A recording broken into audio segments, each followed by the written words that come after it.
दोस्तों आप ये चार्जर देख रहे हैं। इस चार्जर में हम इनपुट देते हैं एसी और इधर आउटपुट डीसी मिलता है। आखिर ये प्रोसेस कैसे होता है, आज उसी प्रोसेस को हम समझने वाले हैं इस डायग्राम की हेल्प से। तो चलिए वीडियो शुरू करते हैं और आपको समझाते हैं कि एसी से डीसी में कैसे कन्वर्ट होता है।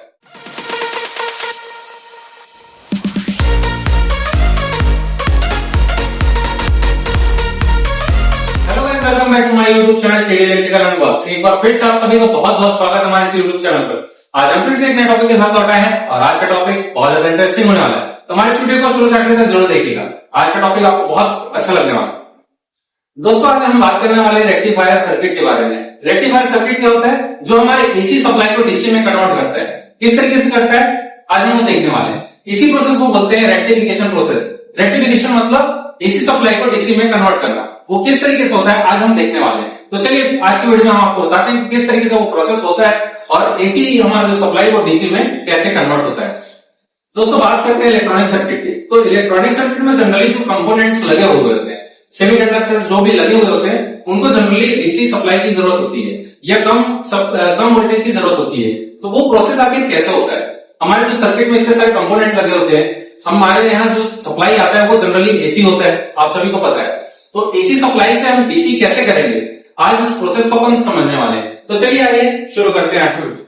जैसे कि हमने यहाँ पर एक डायग्राम बना रखा है, ये हमारा छोटा सा सर्किट डायग्राम है जो इसको जो हमारा जो आज का प्रोसेस है जो एसी से डीसी में कन्वर्ट करता है वो किस तरीके से होता है आप इस डायग्राम में देख सकते हैं। इस डायग्राम में हमने बताया है कि वो जो एसी सप्लाई है वो हमारा डीसी तक किस तरीके से प्रोसेस होता है, वो हम यहाँ पर आपको इस सर्किट के हेल्प से बताने वाले हैं। आप देख सकते हैं यहाँ पर हमने यहाँ पर एसी इनपुट प्रोवाइड किया है हमारे सर्किट को। यहाँ पर आप देख सकते हैं यहाँ पर हमने इनपुट दिया है एसी। यहाँ पर हमने एक छोटा सा ट्रांसफार्मर लगा के रखा है।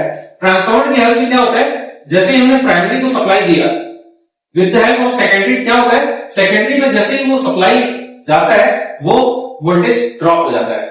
यहाँ पर हमने स्टेप डाउन ट्रांसफार्मर का यूज किया है। स्टेप डाउन ट्रांसफार्मर क्या होता है ये मैं आपको अगले वीडियो में जरूर बताऊंगा। यहाँ पर हमने स्टेप डाउन ट्रांसफार्मर का यूज किया है। हमने जैसे ही इनपुट प्रोवाइड किया उसके सेकेंडरी में करंट फ्लो होना स्टार्ट हो गया। जैसे यहाँ पर सप्लाई आया वो क्या होगा, कम वोल्टेज में आएगा क्योंकि हमने स्टेप डाउन ट्रांसफार्मर का यूज किया है। यहाँ पर का प्रोसेस आपको समझ में आ गया होगा। इनपुट देने के बाद यहाँ पर हमारे सेकेंडरी में सप्लाई आ चुका है। अब सेकेंडरी का जो सप्लाई है वो हमारे यहाँ पर ब्रिज रेक्टिफायर, हमने यहाँ पर ब्रिज रेक्टिफायर का यूज किया है। रेक्टिफायर में तीन टाइप के रेक्टिफायर होते हैं, half rectifier, full wave rectifier और ब्रिज रेक्टिफायर। हमने यहाँ पर ब्रिज रेक्टिफायर का यूज किया है। ब्रिज रेक्टिफायर में हमने क्या किया है, 4 डायोड का यूज किया है। यहाँ पर देखिए मैंने उसे नाम दिया हुआ है D1, D2, D3 और D4। यहाँ पर हमने 4 डायोड का यूज किया है। 4 डायोड का कैसे किस तरीके से यूज किया है आप इस सिंबल के हेल्प से देख सकते हैं। मैंने यहाँ पर 2 डायोड, डायोड 1 और डायोड 2 को एक डायरेक्शन में रखा है, डायोड 3 और डायोड 4 को एक डायरेक्शन में रखा है। यहाँ पर आप देख सकते हैं मैंने किस तरीके से इन चारों को कनेक्ट करके रखा है।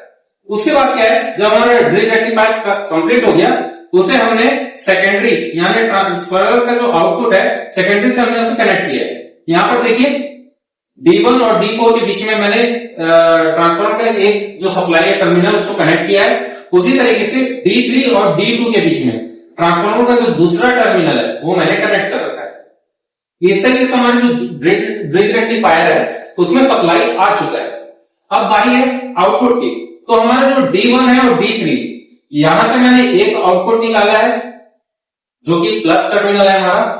उसी तरीके से सेम D4 और D2 के बीच से हमने एक टर्मिनल निकाला है जो कि हमारा नेगेटिव टर्मिनल है। इन दोनों टर्मिनल में हमको मिलने वाला है डीसी आउटपुट। और डीसी आउटपुट अब कैसे हो रहा है ये हम प्रोसेस को समझेंगे।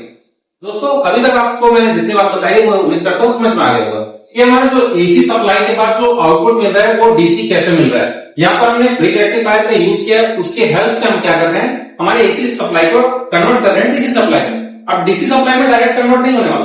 क्या होता है, जब हम एसी से उसको डीसी में कन्वर्ट करते हैं तो वो क्या होता है, पल्सवेटिंग डीसी में कन्वर्ट होता है। पल्सवेटिंग डीसी मतलब प्योर डीसी हमको नहीं मिलने वाला। प्योर डीसी नहीं मिल रहा है तो क्या कर रहे हैं, हम यहाँ पर एक कैपेसिटर का यूज कर रहे हैं। यहाँ पर देख सकते हैं मैंने यहाँ आउटपुट जो मिल रहा है उसके बीच में पैरेलली क्या किया है, एक कैपेसिटर को कनेक्ट किया है। अब कैपेसिटर क्या करता है, जैसे कि आपको मालूम है कैपेसिटर फिल्टर का काम करता है। हमारे सर्किट में हमने कैपेसिटर को किस तरीके से यूज किया, फिल्टर की तरह यूज किया। अब फिल्टर में क्या होगा, जब भी हम यहाँ पर पैरेलली कनेक्ट करेंगे हमारा जो आउटपुट है वो हमें प्योर डीसी मिलेगा। अभी तक जो आउटपुट आया था वो क्या था, पल्सेटिंग डीसी था। अब यहाँ पर क्या हो रहा है, कैपेसिटर की हेल्प से जो हमारा आउटपुट है वो प्योर डीसी में कन्वर्ट हो चुका है। इस तरीके से जो हमारा ये प्रोसेस है रेक्टिफिकेशन का वो परफॉर्म होता है। जैसे कि आप समझ सकते हैं, एसी से हमने ट्रांसफार्मर की हेल्प से with the help of step down transformer हमने हमारा जो सप्लाई वोल्टेज है उसे हमने कम किया। यहाँ पर वोल्टेज जैसे ड्रॉप होता है हमने उस सप्लाई को दिया हमारे ब्रिज रेक्टिफायर में। ब्रिज रेक्टिफायर में हमने उसे प्रोसेस करके यहाँ पर से 2 टर्मिनल निकाला है आउटपुट, एक पॉजिटिव टर्मिनल है, एक नेगेटिव टर्मिनल है, जिससे हमें डीसी आउटपुट मिलेगा। उसी के बीच में हमने पैरेलली लगा दिया है कैपेसिटर।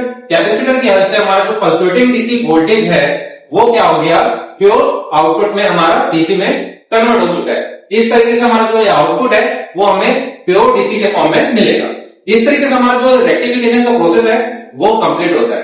उम्मीद करते हैं आपको ये अच्छी तरीके से समझ में आ गया। अगर कोई भी डाउट हो तो आप नीचे कमेंट कर सकते हैं। एसी से जो डीसी सप्लाई हमारा कन्वर्ट हुआ है वो तो आपको समझ में आ गया होगा, लेकिन आखिर ब्रिज रेक्टिफायर अगर कैसे कन्वर्ट करता है, उस प्रोसेस को कैसे एसी से डीसी में कन्वर्ट करता है, अगर आपको उसके बारे में डिटेल जानना है तो आप कमेंट कर सकते हैं। मैं इस पे अलग से वीडियो बनाऊंगा कि आखिर ब्रिज रेक्टिफायर एसी सप्लाई को डीसी में कैसे कन्वर्ट करता है। दोस्तों बात करते हैं ये रेक्टिफायर सर्किट का आखिर यूज क्या होता है। आप अपने मोबाइल के चार्जर में देख सकते हैं, मोबाइल के चार्जर में आखिर प्रोसेस क्या होता है। हम उसे एसी सप्लाई से कनेक्ट करते हैं लेकिन आउटपुट में हमें क्या मिलता है, डीसी मिलता है। तो ये भी आप एग्जांपल देख सकते हैं उसका जो एप्लीकेशन है हमारे रेक्टिफायर सर्किट का, आखिर वो यूज कहां कहां होता है। हम कोई प्रोजेक्ट बना रहे हैं जिसमें हमें एसी से इनपुट देना है और हमें जो आउटपुट चाहिए वो डीसी चाहिए, तो आप इसकी हेल्प से with the help of this circuit आप उसे यूज कर सकते हैं। मैंने आपको बताया कि किस तरीके से एसी सप्लाई हमारा आउटपुट में डीसी हमें मिल सकता है। तो इस सर्किट का यूज करते हुए अपने बहुत सारे वेरियस प्रोजेक्ट में आप इस सर्किट का यूज कर सकते हैं, जिसमें आप इनपुट एसी और आउटपुट आपका जो रिक्वायर्ड डीसी है वो आप इससे ले सकते हैं। दोस्तों यदि आप स्टूडेंट्स हैं तो आपको ये आपके फिजिक्स सब्जेक्ट में देखने मिल सकता है। 10-12 के सिलेबस में ये होता ही है, और नहीं तो आपको इंजीनियरिंग के सिलेबस में, अगर आप इंजीनियरिंग स्टूडेंट है तो आपको इलेक्ट्रॉनिक्स के सिलेबस में ये जरूर देखने मिलेगा कि इसका प्रोसेस किस तरीके से होता है, आपको अच्छे तरीके से समझ में आ गया। अगर नहीं आया हो तो आप नीचे कमेंट कर सकते हैं, मैं आपको डिटेल में जरूर बताऊंगा। उम्मीद करते हैं दोस्तों आपको आज का वीडियो अच्छा लगा होगा और अच्छी तरीके से समझ में आ गया किस तरीके से ये प्रोसेस हुआ है। तो हमारे चैनल को लाइक करें, इस वीडियो को ज्यादा से ज्यादा शेयर करें, और यदि आप हमारे चैनल में नए हैं तो हमारे चैनल को सब्सक्राइब जरूर करें। हम आपके लिए इसी तरीके से इंटरेस्टिंग वीडियो लाते रहेंगे, तो हमारे वीडियो को ज्यादा से ज्यादा शेयर करें।